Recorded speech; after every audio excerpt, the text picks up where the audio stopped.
तरह वैज्ञानिकों ने ये सिद्ध कर दिया है कि पेड़ पौधों में, अनाज में भी जीवन है, उसी तरह से आगे आने वाले समय में विज्ञान ये सिद्ध कर देगा कि महापुरुषों की वाणियां कण कण में समाई हुई हैं और प्रभु का जागृत नाम उनके बीच से निकल रहा है।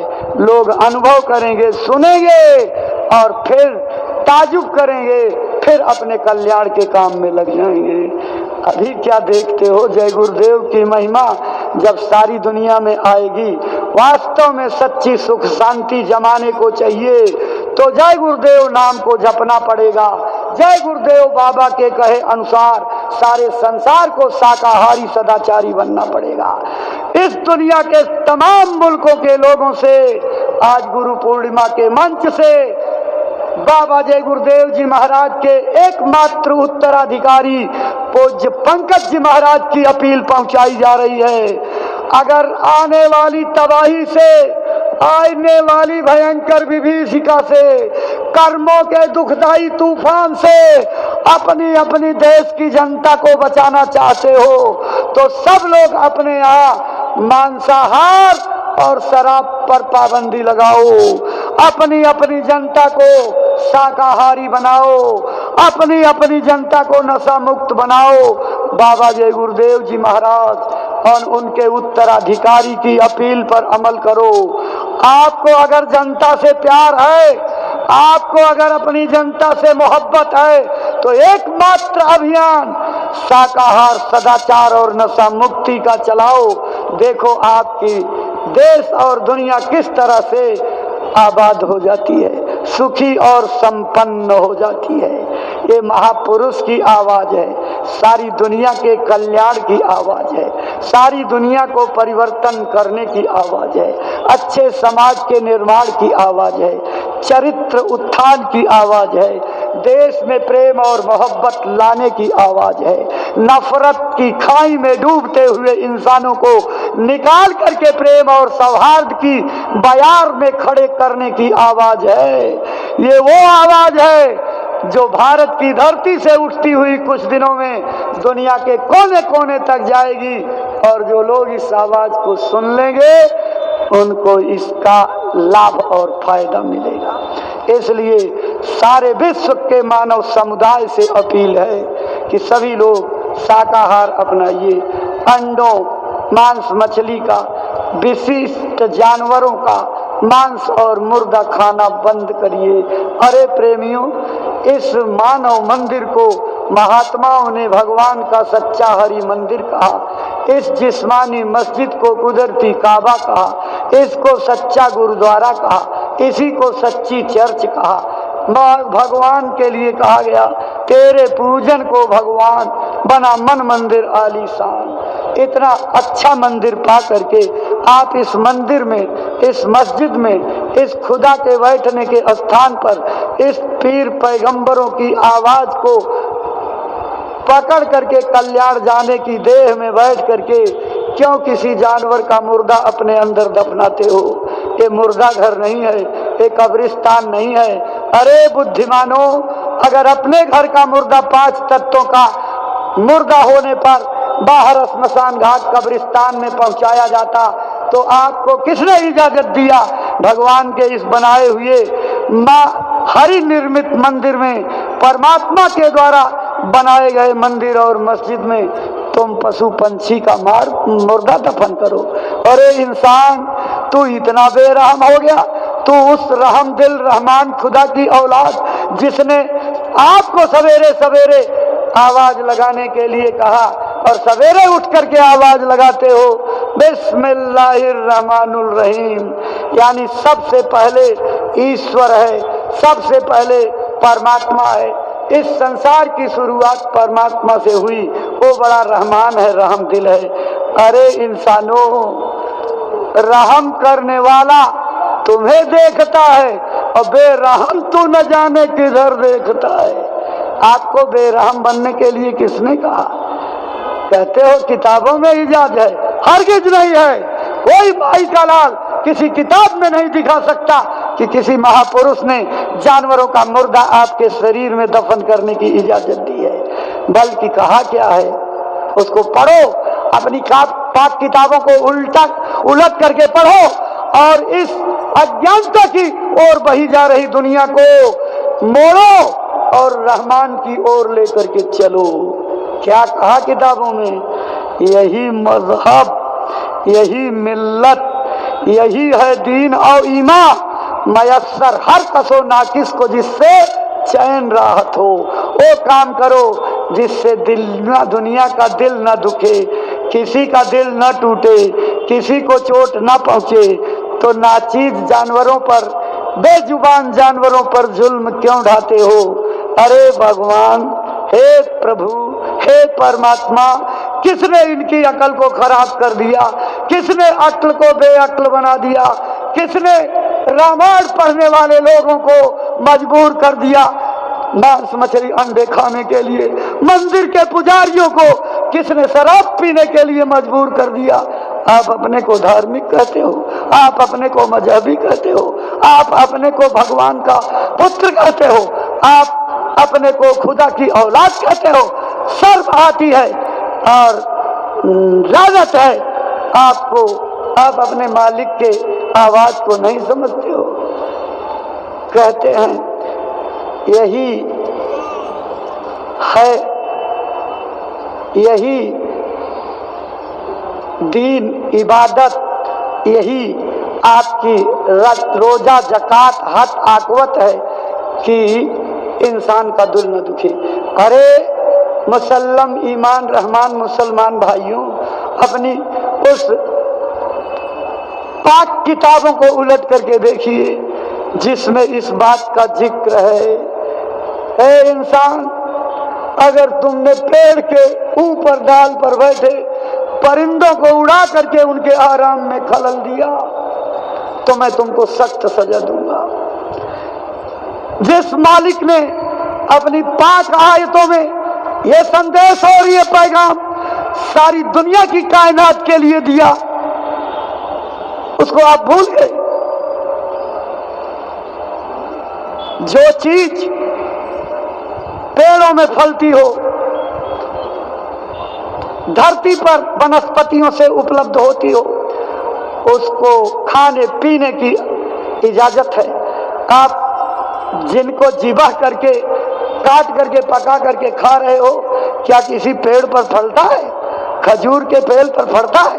अगर खजूर के पेड़ पर नहीं फलता तो आप हमारे सल्लल्लाहु अलैहि वसल्लम उस खुदाई पैगाम को लाने वाले पैगाम्बर हुजूर साहब की कलमा और आयतों के खिलाफ चल रहे हो। इसलिए रोको अपने को, अपनी पीढ़ियों को सुधारो। अगर किसी को जिबा करके जन्नत मिलेगी तो अपनी औलादों को जिबे करने में क्यों देर लगाते हो? ये कड़वा सत्य है। इसलिए कुर्बानी अपनी अजीज की करनी थी। अजीज सबका मन है, ये नफ्स है, इन नफ्स अम्मारा की कुर्बानी करो, अपने अजीज मन की कुर्बानी करो। मन को प्रभु के चरणों में लगा दो, मन के कहने पर मत चलो, मन की कुर्बानी दे दो। जिस चीज की इजाजत आपकी पाक किताबों में हमारे पीर पैगंबरों ने, हमारे देवी देवताओं ने, ऋषि मुनियों ने दी है, उसका पालन करो। उसके वचनों को कहते तो हो, हम भगवान को मानते हैं। किस भगवान ने कहा है मुर्गा खाओ, मछली खाओ, अंडा खाओ, शराब पियो? किसी ने कहा? आपको शर्म आनी चाहिए। आप अपने को हिंदू कहते हुए शराब पी करके मंदिरों में जाते हो, देवताओं को प्रणाम करते हो, रामायण पढ़ते हो, मूर्तियों को छूते हो। अरे अकलमंद इंसान, अगर अपने मंदिर में मांस का टुकड़ा नहीं बर्दाश्त कर सकते तो भगवान के बनाए मंदिर में मांस का टुकड़ा डालकर उस प्रभु को नाराज क्यों करते हो? अब भी विचार करो, अब भी सोचो, अपनी सोच को बदलो, अपनी चिंतन को बदलो, अपने रवैये को बदलो, अपने खान पान को बदलो। अगर आने वाली 14वीं सदी के कोहराम से देश को बचाना है, इस संसार को तबालत से बचाना है, तो सब लोग निकल पड़ो। सारे धर्म के लोग, सारे मजहब के लोग, सारे अधिकारी, सारे कर्मचारी, सारे राजनयिक, सारे प्रधानमंत्री, सारे राष्ट्रपति, सारे मुख्यमंत्री, सारे देश के धार्मिक लोग, सारे व्यापारी, सारे विद्यार्थी, सारे गृहस्थ, सारे खेतिहर, सब लोग इस मानवता को बचाने के लिए लग जाओ, नहीं तो कलंक लग जाएगा। पूज्य पंकज जी महाराज इस मानवता को बचाने के लिए कितना उतारू हो गए हैं। एक कार्यक्रम खत्म होता 4 दिन बाद दूसरे अभियान पर चल पड़ते हैं। वो इसलिए कि बहुत बड़ी खतरनाक मुसीबत आगे आ रही है, उस मुसीबत की खाई में गिर ना पड़ो। इसलिए महाराज जी गुरु महाराज के धरोहर हैं, और जिस तरह गुरु महाराज के अंदर ममता पलती थी मानवता की, उसी तरह से ममता और हमदर्दी पाल करके इस मानवता के डूबते हुए जहाज को बचाने के लिए जतन कर रहे हैं।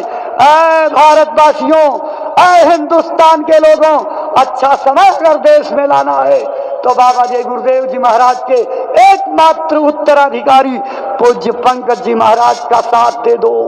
उनके कहने पर खड़े हो जाओ, खड़े होकर के झंडा उठा लो धर्म का, और परमात्मा के नाम का झंडा उठा करके जगा दो जमाने को। लोगों को मांस मछली अंडे से परहेज करा दो, शराब छुड़ा दो, नहीं तो ये शराब और मांस लेकर के डूब जाती। आप इतिहास याद करिए, बड़े बड़े राजाओं का, चक्रवर्ती नरेशों का, तपे हुए बादशाहों का, इस दुनिया में जिनकी टींग चलती थी, उनके इतिहासों को उलट करके देखिए। मैंने जब मध्य प्रदेश की तरफ से इधर दौड़ा किया तो लेकर के महाराष्ट्र गुजरात तक देखा, तमाम राजाओं के राजमहल खंडहर पड़े हुए हैं। कौवे कबूतर उस पर बीट कर रहे हैं, उन पर कोई दीपक जलाने वाला नहीं है। राजमहलों पर दीपक जलाने वाले क्यों नहीं बचते हैं? जब प्रभु और परमात्मा के द्वारा स्थापित रास्ते से उल्टा काम होने लगता है, राजमहलों में सुरा सुंदरी का जोर चलने लगता, तो प्रभु की नजर टेढ़ी हो जाती और राज्य समाप्त हो जाता।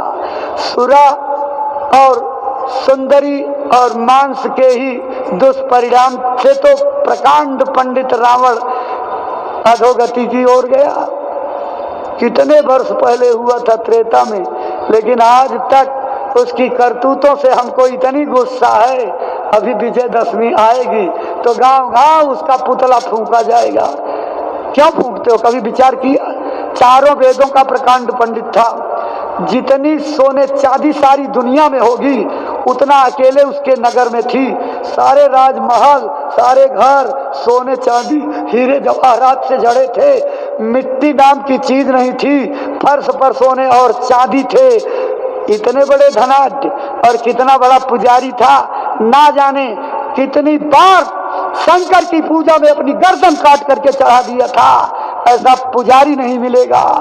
इतना विद्वान, इतना पुजारी, और औलाद कितनी थी दुनिया में, शायद किसी के पास इतनी औलाद नहीं होगी। कितना बड़ा परिवार था, 1 लाख पूत 1.25 लाख नाती, रावण घर दिया न बाती। क्यों? भगवान के उल्टे चलने के नाते, प्रभु का विरोध करने के नाते। और 3 अवगुण उसके अंदर थे। नंबर 1 भैंसे का मांस खाता था, नंबर 2 शराब की बोतल ढरकाता था, नंबर 3 बहू बेटियों को गलत नजर से देखता था। नीयत साफ नहीं थी। इन्हीं 3 अवगुणों के नाते रावण अधोगति को चला गया, समाप्त हो गया। कोई उसके खानदान में दीपक जलाने वाला नहीं बचा। इसी तरह से जो राजसत्ता महात्माओं की अवहेलना करती, उनके वचनों की अवहेलना करती, उनके वचनबाड़ियों को मान करके अपनी जनता को शाकाहारी सदाचारी बनाने में नहीं लगती, राजस्व के लोभ में शराब की जो है दुकानें खोलवाते, ये लोग अधोगति को प्राप्त होते। इसलिए आज मेरी हार्दिक अपील है, ये गुरु पूर्णिमा का पर्व महात्माओं की दया कृपा लेने का पर्व है। उन महात्माओं की याद का, गुरुओं की वंदना का, गुरुओं की पूजा का, गुरुओं के आदर्श को अपनाने का, बुराइयों के त्यागने का पर्व है। धर्म कर्म आध्यात्म के संजोग को बनाने का पर्व है। इस पर्व के मौके पर हम बार बार अपील करते हैं कि सभी देश के नागरिक अपने देश की जनता को बचाने के लिए, राम राज्य लाने के लिए चरित्रों के उत्थान में लग जाइए।